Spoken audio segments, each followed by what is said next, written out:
They gave me a heart attack. It barely made it out alive. But Rangers win, baby, 2-1 over the Buffalo Sabres in what was a game that the Rangers really should have manhandled the Buffalo Sabres. But they end up making it way closer than it needed to be. And they come out with the 2 points either way, which now for a bit, as of 9:50, which is the time I'm recording this, as of now, the Rangers are first in the league, but no matter the outcomes tonight of the scores, the Rangers will be first in the Metropolitan Division. So huge progress from just the fact that we were not even supposed to be a playoff team in some people's eyes, which I thought was ludicrous because I thought that we were a no doubt playoff team. But the fact that we were, okay, maybe a wild card team, and the fact that we're sitting in the top of the Metro, no matter what time of year it is, you can't say that, you can't say that you thought this. Like, even me, I believed in the team personally, but I thought realistically the best they were going to finish was third place in the division, maybe sneak out second, but I never thought at any point in the season they were going to be in first place. But, oh my God, they're in first, and they are just finding ways to win night in and night out, except for that 7-3 loss. But we don't talk about that, right? We just burn the film there. But not a lot of action really that went on in this. The Rangers absolutely manhandled Buffalo. But first, let's get into the, in terms of the first period especially, I thought that they outplayed them pretty much all game. It's just that the Rangers were good in their own end until the last few minutes of this game, which they gave all of us a nice heart attack. But let's get into the stats for tonight's game. Shots on goal, 37-31 in favor of Buffalo. Faceoffs, 53-47 in favor of the Rangers. So, hey, the Rangers outdid them in the faceoff dot, and they won the game. But Buffalo's like the only team that's worse than them in the faceoff dot, so doesn't really say much. Power play, 1 for 2 for the Rangers. For Buffalo, 0 for 2. Him split at 11. Hits, 17-5. Block shots, 16-10. And giveaways, 2-1.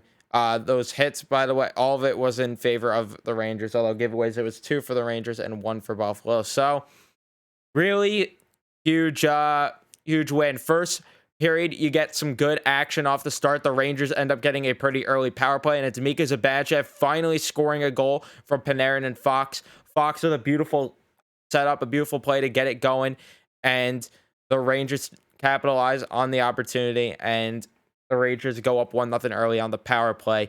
And you had some other good looks as the Rangers had, how many shots on goal that period? Like 12, 13? Yeah, they had 12 shots on goal to Buffalo's 6.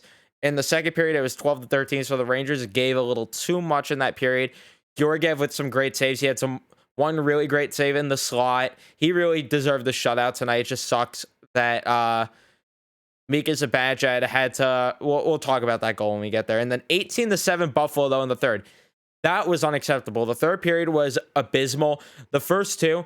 The second period, it took them a bit to get the offense going, but I thought overall that they were still solid, being defensively responsible despite the 13 shots. I thought that they were pretty good, and I thought that they generated some good opportunities. You had Gauthier get a good opportunity that period. Kreider had some opportunities all night, and he ended up getting held off the score sheet. He missed a really great chance. He got robbed by Pekka Luukkonen, which sucks. But in the second period, Lafreniere scores, and just Adam Fox, he's just so damn smart, and it's insane to watch. Hedl also gets an apple, but Fox with a great play. He gets it off of the goalie's pad, and a rebound goal you get there from Lafreniere, and that was just smart hockey there. Smart pass off the goalie over to Lafreniere, and Lafreniere gets a 6th of the year, and the Rangers go up 2-0. It does look like that they were going to make this a blowout and completely just to make this a bad night for Buffalo, but they didn't. The third period, they decided to just not show up. You had, I forgot to mention the first period, you had Barclay Goodrow dropping the mitts with Hayden, which I don't know what he was doing there, but sure. And then you had Reeves and Skinner having their whole thing in the third period. Skinner I don't know what his problem was, but the Rangers bench started attacking him because he was crying or saying something to them that they didn't like. And the second Reeves jumped on the ice, he went right to Buffalo's bench right away. Skinner, that being. But the final 5 minutes did get very scary as Brett Murray scores from Pysyk and Opozo. Great pass from Pysyk behind the Rangers' goal. But Mika, I don't know what he was doing. He looked lost there, but he needed a map. But Murray ends up getting a opportunity right in front of the net, and it is a 2-1 game. And then in the final minute, we get a very big heart attack because Buffalo ends up getting an opportunity. They say no goal. Then they called it a goal because it clearly went in. But then the Rangers challenged it, and it was clearly offsides, which I don't know how the linesman didn't catch it. But it was clearly offsides. So the goal, can't talk, gets called back. Lazy play there by Dahlin to not realize how offsides the play was. But also a bad miss by the officials. And this is the one time, just one of the rare times the Rangers benefit from that from the offsides rule, which even though it benefited us tonight, I do want to say, man, does the NHL need to change that rule because it is so unfair and so ridiculous seeing the play be it was like under 50 seconds left in the game, and then the clock shoots back up to 1:26 again because of the play being offsides.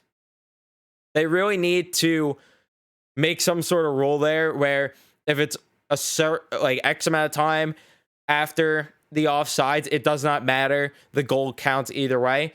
Tonight, I won't complain and I'll take it, but I'm just saying it because I would get called biased if I said it happened against the Rangers, but I still think that they need to make that a rule change. But it definitely did help us out. But even then, the Rangers should have scored more and manhandled Buffalo tonight. They looked a lot better than Buffalo did tonight.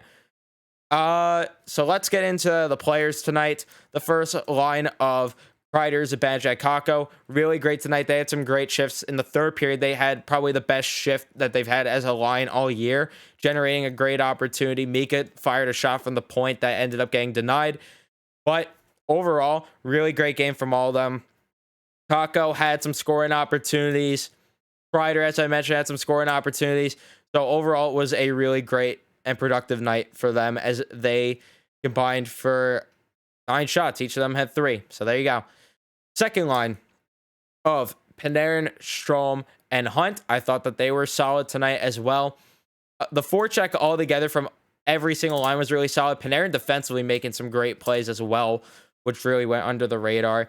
I think it was the third period he made that really great defensive play that I remember calling his name out about. But really solid game from all of them. Dryden Hunt just is he's a really great fit for that line, and I did not think it.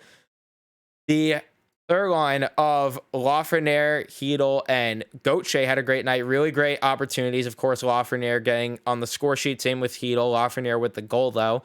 They really had some good opportunities. They had a 3-on-1 opportunity late in the third, but a bad passing sequence, and they get denied there. Fourth line of Rooney, Goudreau, and Reeves. Sometimes I just forget, what position each of them are aligned in. But really great game for all of them. Reeves, he looked like he might have got hurt there at some point in the third period from blocking a shot. Well, not blocking it, more like he had to get in front of the shot there because he couldn't get out of the way from his own teammate's shot, and he got shaken up. And then I think it was Pysyk that fell on him, so that was a scary situation. But other than that, they were good. But they generated some chances. They were consistent all night. That's what you asked from this fourth line, and they've been delivering most of the year. The defense, Lindgren and Fox had a pretty solid game. Another day at the office for Fox with 2 apples, and then Lindgren was great tonight. Miller and Trouba, really great night for them. They've looked so much better as the season has went on, as I mentioned. So I can't complain with them, especially Trouba. Trouba has just looked so much better this year than he has in years prior. And I guess it was just that he needed to adapt to the new system well. And then the bottom defensive pair of Niels and Nemeth, one of them was good. Niels was. Nemeth, though, he almost sold the game after it went off of him, that offsides goal. But thankfully, it didn't count, so Nemeth gets save there from embarrassment. So really great there. And then Georgiev stopping 33 of 34. He deserved a shutout tonight. Totally wasn't his fault, that goal. So can't get mad at him. He made a really great breakaway stop in the second period with the pad. Really great game from him. Cannot complain. And he was really solid. So yeah, that's all she wrote with that one. The Rangers now improved to 18-5-3, 39 points on the season, right ahead of Washington and then Carolina, who has a game in hand on us. So yeah, they would need to lose that next one, but doesn't matter. Standings change a lot when as you keep going in the season, but we obviously need Florida to lose if we want to stay on top for more than just a day here. But nevertheless, the Rangers come through and win this hockey game. Let's get to Twitter now. Ryan Russ says, why hasn't Patrick Nemeth been banished to the Shadow Realm? I think Nemeth is getting a little bit overhated, honestly, by the fan base. I know I just bashed on him, but that was just because of this game in particular. But he hasn't, there's a couple of times where it's like, what the hell is this guy doing? But there's also times where you're like, wow, that's the defenseman that we signed for $2.5 million, and it even might look like a steal with some of the defensive plays he makes, putting the body on the line, blocking shots, getting across to stop a cross crease pass. He just does great little things. So I don't think he's been terrible. Do I think that they could improve come deadline time for that bottom pair defensive spot? Absolutely. But do I think that he is this nightmare of a defenseman that Ranger fans are making him out to be? Not at all. So me personally, I don't have that big of a problem with Nemeth as bad as he was tonight. We'll see what happens going forward. I don't think he's been terrible, though. Colin said, I don't want to butcher your last name again, so sorry. Colin says, we got so fucking lucky, I swear. We did get lucky in the sense of the offsides play there. But at the same time, like I mentioned, this is a game that the Rangers easily should have won regardless of that. So we did and we didn't get lucky in a sense. But yeah, I could see that viewpoint there. And then lastly, New York Style 24 says, my heart did explode, but we won. Had a bad third period, but other than that, I was happy with the game. I knew we would bounce back onto the next one. Skinner ran for his life. Yeah, like we said, the team was going to bounce back. There was no doubt about that. We knew it, so it's good to see that end up coming to fruition. So they did bounce back, and yeah, the third period was very ugly. They have to be better than that, but I trust them. I believe that they will not play like that ever again, because that was just embarrassing hockey, especially against the Buffalo Sabres, who are just a terrible team. But yeah, my heart exploded too. And yeah, Skinner, my man, was hitting the dash there, which was funny. But that's going to be it for this one. If you did enjoy, leave a like, subscribe if you guys are new, turn the notifications on as always, and I will see you guys in the next one.